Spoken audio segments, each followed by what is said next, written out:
Hey guys, this is Glass Factory here. I am Helena and I'm here to talk with Mason about her latest single. Hi Mason, Hi, it's how are good you to be here. doing? Good, Doing good. that's good. How's 2021 been treating you so far? So far, it's been okay. It's been a pretty relaxed January, so that's good. That's good. That's really good to hear, especially like with the year that we've been having the last year. Absolutely. Yeah, do you want to tell us a little bit about yourself? Sure. So I'm Mason Zgoda. I'm a singer-songwriter based in Nashville, Tennessee. And right now, I'm working on releasing my third project, which is called Postcard to the World. It's a 5-song EP, and I'm really excited about it. That's awesome. What do you like doing outside of making music?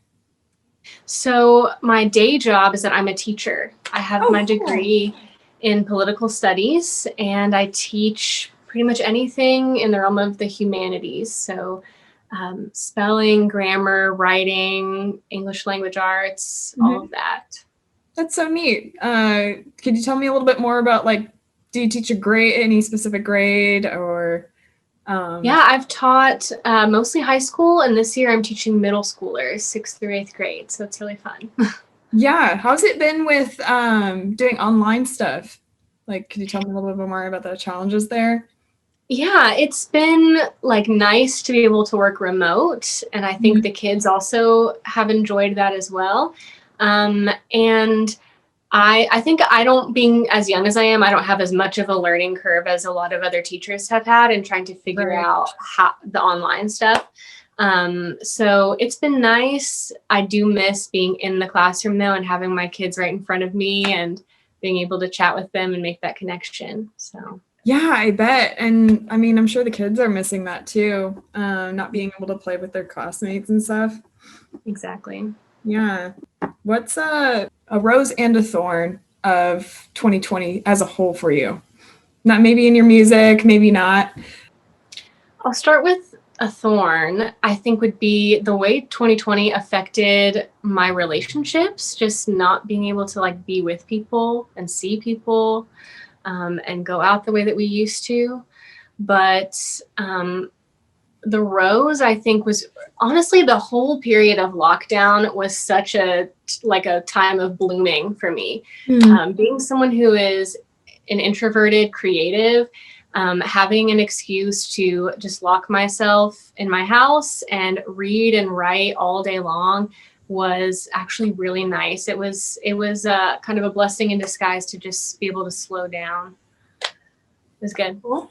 Yeah, tell me a little bit more about that writing process, especially during COVID. Like, how's that shifted? Well, I think something that's really big in Nashville is co-writing. Mm-hmm. And of course, during the time of COVID, people aren't wanting to get together and be in close quarters and write. And so, writing like this over Zoom has become a new thing, and that's been a really cool experiment to see how that works. But for me, it was more having the time to be alone, not so much co-writing, to just Mm-hmm. reflect. And even when you try to schedule that time for yourself as a writer during the normal hustle and bustle of life, it's just, you're so easily distracted and it's hard to find the time to quiet your heart and mind and let the ideas flow. So, like I said, being able to just slow down and the whole world kind of slowing down created a space where I could do that. Yeah, that sounds really neat. Who are your greatest influences in the music industry right now?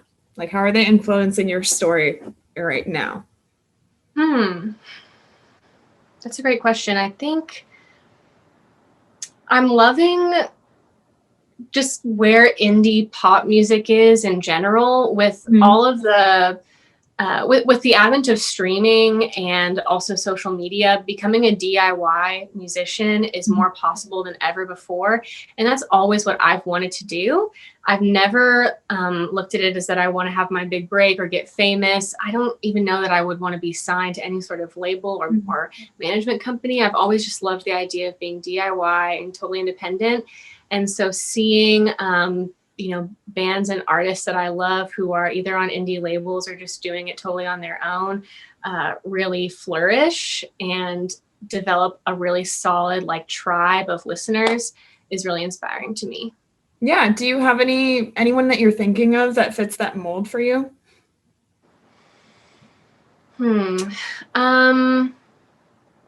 Bands like Always, who's on an indie label, smaller artists like that.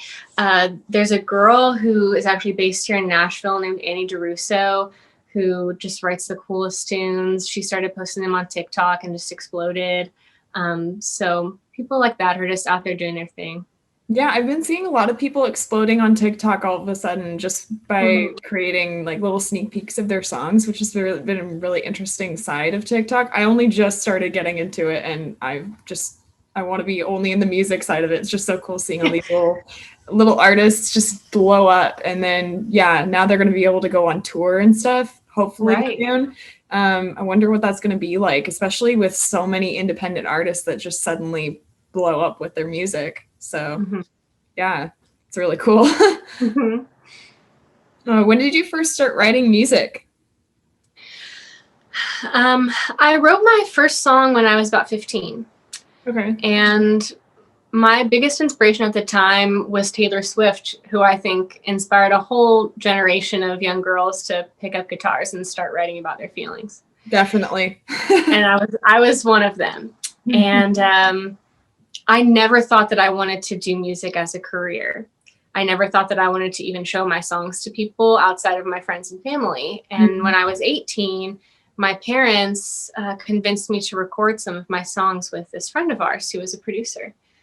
And when I did that, it was the most fun I'd ever had, the most like myself I'd ever felt. I just knew that I had to keep doing it. So I've been writing and recording ever since. That's awesome that your parents like helped push you to get into that. Have they been a really big influence for you and your music and like supporting that? They've been huge supporters, and I'm very blessed that is the case, because a lot of artists not only have all the obstacles that just naturally come with trying to do this as a job, but they also have people in their lives who are telling them, get a real job, focus on something more important. And my parents have always been super supportive. They were totally supportive of me moving to Nashville, and they're my biggest fans. So I'm lucky. That's amazing. That's really good. That's really inspiring to hear that. If you hadn't decided to become a musician, what would you be right now? You mentioned teaching, so would it probably be something along those lines, or would it be something different? It would. And music and teaching have kind of always been like the dual parts of who I am. And I've always been told that I need to pick one and pursue one of them all the way. And I've just always refused to do that because I love both of them. So this fall, I'm going to grad school to hopefully continue to be able to teach at an even higher level. And I never want to have to give up one or the other. I'm just going to keep doing both as long as I can.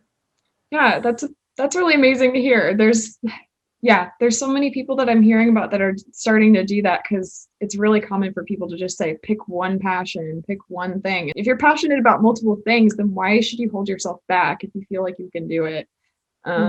So yeah, especially with the support system that you have. So that's really inspiring. Thank you. So your bio states that you write songs for people who talk to the moon and feel a little scared all the time. Could you describe your experience leading to that point in your music? Sure. I don't know that there were experiences that led me there. I think it's who I am. I've always been a melancholy person who enjoys those bittersweet aspects of life, and who can romanticize even the things that are hard and a little bit sad and see the beauty in them. So that's always sort of come through in my music. And I wrote that about people who talk to the moon because that was something that I have always done as long as I've struggled with anxiety and with depression. Whenever I would be in a season of that, I would go out almost every night and sit on my front porch and just stare at the moon. It was like the only thing that made me feel okay. And I think that sense of romanticism is just kind of inherent in my songwriting. I could definitely see that. Your music comes off like you have experienced everything in the entire world, like you're holding the whole world on your shoulders. So I think that's really cool. How has this year transformed your music and creative process as a whole? I think making my record, making this EP, is really the thing that transformed my music process and taught me new things. Every time I sit down and record songs, I learn new things about how to write songs. And this time around, I learned so much about arranging a song so that it hits way more than it did before. Just moving around a verse and a chorus into a different spot so that it just hits. My producer, Stephen Lilicki, he taught me so much about that when I handed my songs, my babies, over to him and let him kind of cut and paste. And that was really rewarding and something that I've taken into all the new songs that I've been writing. That's awesome. Are there any concrete themes that you want to describe for us that are going to come in this album? Loneliness is definitely a concrete theme throughout. The title track, Postcard to the World, is kind of like me satirizing myself, my own loneliness, and painting a picture of myself as a hermit who never leaves her house and is scared of the outside world. And I wrote that before COVID ever existed or was a thought on anybody's mind. That song wasn't about, actual lockdown. It was about being lonely. And the hook says, know where to be when you belong to no one. And that's why you're always inside, because there's nowhere to go. You have no one in your life. So loneliness is a theme throughout all of the songs. But I think there's also a sense of hope that kind of permeates throughout because of those feelings of romanticism and that longing that you described and that you sensed. It's sad, but it's also hopeful and kind of looking toward what could be and what will be. Right. Yeah. Because loneliness is kind of a hard thing to really talk about because, nobody really wants to say that they're lonely, especially if they're like generally happy with the situation that they're in. Like that just shows dissatisfaction, right? So like, why would you want to talk about being lonely if you're generally happy? You can be happy and lonely, right? Wouldn't That's you say true. that? So I'm looking forward to hearing that EP and seeing how you like use those all those themes. Thank you. Yeah. When did you start writing your single Poltergeist? Gosh, Poltergeist is the oldest song on the record. I wrote that song in the middle of when I was recording my previous record. So that was like 3 years ago. I was still in college, and I had this person who I was so in love with, and it just was not meant to be. And I moved across the country to California, and I remember thinking about him so much. I felt like I was going crazy. It was every thought that came into my head. The next thought was, well, what would he think about that? What would he say? And usually the answer was not positive. And so I felt haunted. And around that October, I remember just hearing the word poltergeist somewhere, probably because of the movie. And I thought, I have to put that in a song. And so I wrote it. Yeah. Is there any other ideas behind the title? Isn't that a specific kind of ghost that just has that imprint on a specific place or something? I don't know too much about that kind of stuff, but I was interested that's that right. you didn't say something like spirit or ghost. You said poltergeist. Yes. So. That's right. So as far as I know, a poltergeist is specifically like a malevolent spirit. It's a ghost that is mischievous and wreaks havoc and causes trouble. And so that's how I felt about the memory of this person and what it did in my head. It just wreaked havoc. And the first lyric says, he's a friendly ghost. He's in the rafters, then sneaking up from behind to tell me every thought I've ever had is so contrived. So that's how I felt like he was so great, so cool in every way, so wonderful in every way. And I felt, completely inferior in all of my thoughts and ideas and the things I wanted to do. And that haunted me for a long time. So yeah, that's where poltergeist comes from. Yeah, that's interesting because past relationships, it doesn't romantic or not, if it's toxic, they tend to just leave that impact on you and it's kind of hard to shake. So I just found it really fascinating that you chose Poltergeist. Like that just, yeah, that just stuck with me. What are some of your goals for the new year as we continue into February? I'm really hoping that at some point soon things will be able to open back up again safely and I can play some live shows. I Yeah. miss playing live a lot. I had all these big plans last year when we thought that things were going to wrap up more quickly and be Yeah. okay more quickly, of touring and all these like lists and lists of venues that I was going to email. Mm. And I got so excited. I've never done a regional tour. I've kind of traveled here and there, like done offshoots, like gone to Texas, done things in California, but never like an actual tour. And so I was so excited about that, and it just couldn't happen. So I'm hoping that this spring or summer will be the time. Yeah.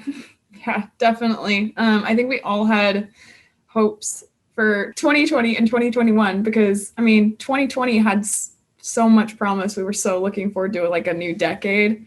And then, yeah, that was a mess. And yeah, I think a lot of people tried not to get their hopes up for 2021 and they couldn't help it because they're just helpful people. Because it kind of goes back to your song and to your EP. Like even in the loneliness, even in the darkness, we can't help but just hope for better and hope for that next big thing.